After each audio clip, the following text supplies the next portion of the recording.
چرب زبانی کا فریب۔ بعض لوگ اللہ تعالیٰ کی عطا کردہ صلاحیت سے اچھا بول لیتے ہیں، مگر وہ اس نعمت کی ناشکری کرتے ہوئے اپنی چرب زبانی سے لوگوں کو گمراہ کرنا شروع کر دیتے ہیں۔ ہمارے دور میں سوشل میڈیا کے ذریعے اپنی بات دوسروں تک پہنچانا بہت آسان ہے، چنانچہ ایسے لوگ اپنے لیکچرز میں قرآن و سنت کا غلط مفہوم بیان کر کے لوگوں کو متاثر کرتے ہیں، اور پھر کم علمی کی وجہ سے لوگ انہیں ہی اپنا رہنما سمجھ بیٹھتے ہیں۔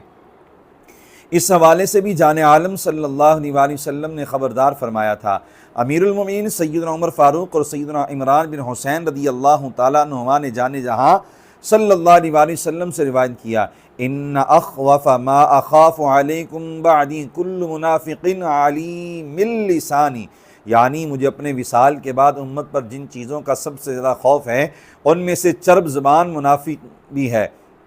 یعنی وہ بدعقیدہ اور دل کا جاہل شخص جو ظاہری علم رکھتا ہوگا، قرآن و سنت کا غلط مفہوم بیان کرے گا اور اپنی زبان دانی سے لوگوں کو اپنے جال میں پھنسا کر گمراہ کرے گا۔ کسی کی چرب زبانی سے متاثر ہو کر اسے رہنما بنانا درست نہیں، یہ دیکھنا ہوگا کہ وہ اکابر کے راستے پر ہے یا نہیں۔ اگر نسل نو اس اصول کو پیش نظر رکھے تو گمراہ کن انجینئرز، فتنہ پرور ڈاکٹرز، دین سے بیزار